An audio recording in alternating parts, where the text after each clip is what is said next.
Halo teman-teman, selamat datang di channel Mari Berkarya. Pada kesempatan kali ini kita akan membahas bisnis model Canvas.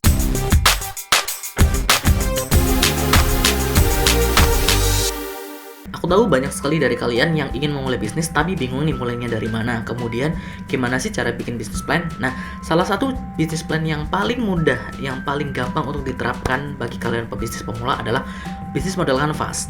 Nah, ini sangat simple dan mudah sekali diterapkan. Kalau misalkan dulu aku pernah bikin bisnis plan, itu yang waktu pertama kali itu bikin bisnis plan sekitar 40-50 halaman.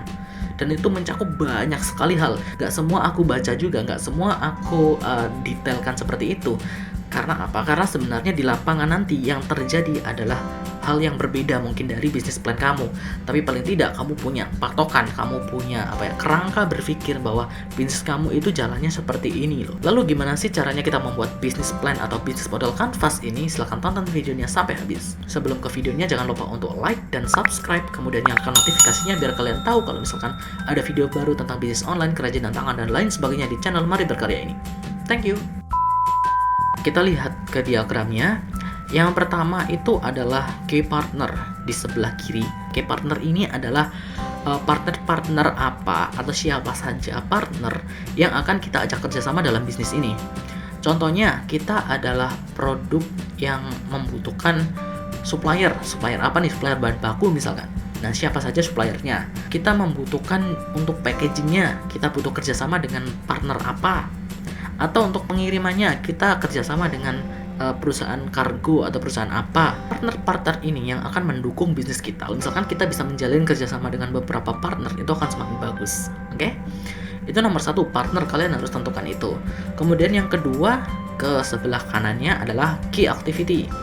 Key activity ini kira-kira nih, aktivitas apa saja yang akan kita lakukan di bisnis kita. Mungkin research dulu, kita pengen buat produk baru nih, kita harus melakukan riset. Nah, riset seperti apa yang ingin kalian lakukan? Misalkan kalian jual sepatu, nah kalian harus riset model-model baru atau riset tentang kesukaan konsumen itu seperti apa. Kemudian kalian riset tentang warna yang tren di tahun ini itu seperti apa. Nah, kalian perlu riset. Mungkin kalian perlu produksi. Nah, produksi di sini kalian bisa kategorikan nih, misalkan produksi tahap pertama atau produksi tahap kedua atau produksi yang seperti apa. Misalkan produksi produk utamanya, ada yang produksi untuk produk tambahannya, atau produksi untuk kardus untuk packagingnya dan sebagainya. Nah, itu bisa kalian kelompokkan di sini. Pokoknya segala aktivitas termasuk marketingnya. Pokoknya segala aktivitas yang berhubungan dengan bisnis kalian yang akan kalian jalankan di bisnis kalian itu apa saja, kalian harus catat di key activity. Oke? Kemudian yang bawahnya adalah key resource. Key resource ini adalah resource kalian yang akan kalian butuhkan. Resource ini contohnya mungkin bahan baku. Bahan bakunya itu apa saja? Kalau misalkan kalian produksi, kalian pasti butuh bahan baku kan? Nah, itu list bahan bakunya apa saja. Kemudian kalian mungkin butuh kendaraan. Yang utama mungkin butuh orang. Orangnya itu di bagian apa saja? Misalkan ada bagian produksi, ada bagian operasional, ada bagian accounting, atau ada bagian HR dan sebagainya. Mungkin di awal mungkin tidak banyak ya. Jadi kalian harus tulis beberapa yang tentunya kalian butuhkan saat itu, bukan nanti ke depannya. Oke? Ini bisnis plan untuk saat ini, untuk nanti kalian jalankan. Kalian kan sekarang belum menjalankan bisnis. Nah, bisnis plan ini menjadi guidance atau panduan bagi kalian untuk menjalankannya, terutama kalau misalkan kalian menjalankan bisnis dengan 2 orang atau kerjasama dengan orang lain, seperti itu. Kemudian yang tengah ini aku lewatin dulu. Kita ke yang kanan. Yang kanan itu ada customer segments, yang paling kanan sendiri. Customer segment ini kita segmentasikan customer kita itu siapa saja. Mungkin kalian bisa pelajari di cara menentukan target market di video aku. Customer segment ini sama dengan target market. Jadi usianya berapa, tinggalnya di mana, tingkat ekonominya seperti apa, dan sebagainya. Apakah dia itu di industri atau di perusahaan atau perorangan atau seperti apa, itu kalian tentukan di customer segment ini, oke? Kemudian di sebelahnya adalah customer relationship. Hubungan kita terhadap customer, gimana cara kita menjaga hubungan dengan customer. Ini bukan masuk ke penjualan ya, tapi gimana caranya kita menjaga hubungan dengan customer. Contohnya misalkan ada free article atau free content atau free apa misalkan, jasa customer service untuk konsultasi kalau misalkan ada kesalahan dengan produknya atau mungkin bingung cara menggunakan produknya seperti apa. Nah, itu gimana? Pokoknya gimana caranya biar customer relationship itu terjaga. Kemudian yang bawahnya adalah channel distribution atau channels, atau gimana caranya kita menghubungkan kita dengan customer, tidak hanya dengan produk ya. Ingin memberikan konten gratis, memberikannya di mana? Di Google kah? Di Facebook kah? Di Instagram kah? Atau di mana? Itu kalian tulis. Kemudian distribusi, kalian distribusikan produk ke customer itu lewat mana? Lewat logistik kah? Atau ada kurir pribadi kah? Atau seperti apa? Kemudian cara kalian memberitahu customer tentang promo-promo kalian di mana saja? Di website kah? Di ads kah? Atau di manakah? Atau kalian ada jasa untuk mendatangi mereka? Nah, seperti itu. Itu tentukan dulu di awal seperti apa. Kemudian yang di tengah sendiri adalah value proposition. Ini akan aku jelaskan dengan value proposition canvas seperti ini. Nah, di satu sisi itu ada bagian dari customer. Di bagian customer ada customer jobs, kemudian ada pain, ada gain. Customer jobs ini kira-kira customer itu apa sih yang customer itu butuhkan, apa sih yang customer itu lakukan, apa sih yang customer itu inginkan sebenarnya, atau solusi sekarang yang ada di customer itu seperti apa sih.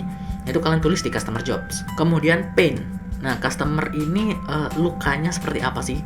Luka itu dalam artian gini, mereka itu dalam contohnya misalkan produk kita adalah sepatu. Nah, kira-kira customer ini painnya atau lukanya dalam menggunakan sepatu ini apa? Misalkan sering beli warnanya nggak cocok, atau beli motifnya jelek, atau beli ukurannya nggak cocok dan sebagainya. Nah, itu kamu tulis di pain. Pain ini sebenarnya sangat tidak nyaman kalau misalkan customer itu tidak terselesaikan pain ini. Jadi pain ini luka yang kalau misalkan tidak disembuhkan itu masalah banget gitu bagi customer. Kemudian ada lagi gain. Gain ini sebenarnya kalau tidak dilakukan nggak apa-apa, tapi kalau dilakukan akan senang, customer itu akan senang. Contohnya misalkan gain itu ada bonus diskon atau ada kalau misalkan pembelian pertama nanti pembelian kedua dapat promo atau apa seperti itu. Itu adalah gain. Atau misalkan dari sisi produknya ini dilengkapi garansi 7 hari atau garansi 1 bulan setelah pemakaian misalkan. Nah, seperti itu kamu tulis di gain. Kemudian dari sisi sebelahnya adalah punya kita atau perusahaan kita. Ada yang namanya produk. Nah, itu di sana ada produk. Produk ini akan menyelesaikan customer jobs.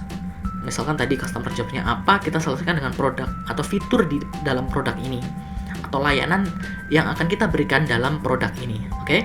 Kemudian ada pain reliever. Nah, pain reliever ini seperti yang aku bilang tadi, pain-nya itu apa saja, apa yang bisa kita lakukan untuk menyembuhkan pain itu. Kita catat.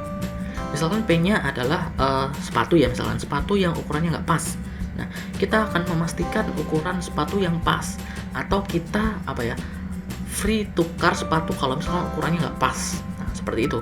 Istilahnya pain reliever ini memastikan bahwa pain ini nggak terjadi atau pain ini sembuh, kayak gitu. Kemudian ada gain creator. Nah, gain creator ini gimana caranya kita membuat gain meskipun gain ini nggak ada, customer itu nggak apa-apa atau nggak masalah gitu kan. Tapi kalau misalkan ada gain ini, customer itu akan senang. Oke? Jadi pain-nya mereka nggak sakit lagi, kemudian gain mereka akan lebih senang lagi. Itu yang namanya unique value proposition, dan ini harus beda dengan kompetitor kita. Itu nanti yang akan menjadi value proposition yang ada di tengah. Gimana caranya kita unggul di kompetitor atau di antara kompetitor gitu. Itu akan menjadi salah satu USP atau unique selling point kalau misalkan kita ingin menjualnya. Kemudian di bagian bawah ada dua, ada cost structure dan ada revenue stream.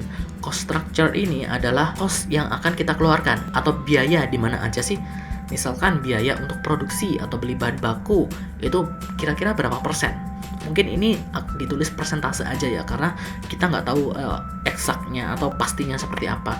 Dari modal atau dari dana yang akan kita gunakan untuk memulai bisnis, misalkan berapa juta gitu kan, itu untuk produksi berapa persen, untuk operasional berapa persen, untuk rekrutmen berapa persen, untuk marketing berapa persen, untuk after sales berapa persen, untuk maintenance berapa persen, atau untuk lain-lain berapa persen. Nah, itu kalian tentukan berapa persentasenya. Kemudian di sebelahnya adalah revenue stream. Revenue stream ini, kalau misalkan kita tidak hanya mendapatkan penghasilan dari penjualan produk, misalkan kita bisa mendapatkan penghasilan dari reseller atau dari dropshipper, itu persentasenya berapa persen? Atau misalkan kita tidak dari produknya, misalkan dari layanan yang kita berikan, misalkan kita berikan training cara menggunakan sepatu, misalkan tadi produknya sepatu ya, cara merawat sepatu. Nah, kita bisa menjual produk-produk yang di luar produk utama, misalkan di luar sepatu, misalkan pembersih sepatu dan sebagainya. Nah, itu revenue streamnya dari mana saja, kita harus catat, dan persentasenya berapa persen. Ini nanti untuk menentukan aktivitas kita, nanti kita fokusnya di mana, atau dapat uangnya ini dari mana sih sebenarnya. Dari keseluruhan bisnis model Canvas ini, kita akan tahu bisnis kita itu nanti jalannya akan seperti apa.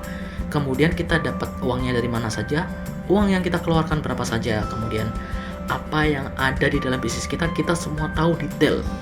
Tinggal kita menjalankannya. Hal yang paling sulit dari semua itu tadi yang sudah aku jelaskan adalah menjalankannya. Action. Kalau misalkan kalian sudah tahu nih gimana caranya bikin business plan seperti yang udah aku jelaskan tadi, jangan lupa untuk action ya, oke? Karena aku berharap bahwa kita semua bisa punya bisnis yang sukses dan bermanfaat bagi kita sendiri, bagi orang-orang di sekitar kita, dan bagi seluruh orang yang ada di dunia. Karena kami percaya bahwa orang Indonesia memiliki kreativitas untuk membuat karya yang berkualitas. Tetap belajar, terus berkarya, dan selalu bersinergi. Mari berkarya, ini karya kita. Subscribe ya, dan like. Thank you.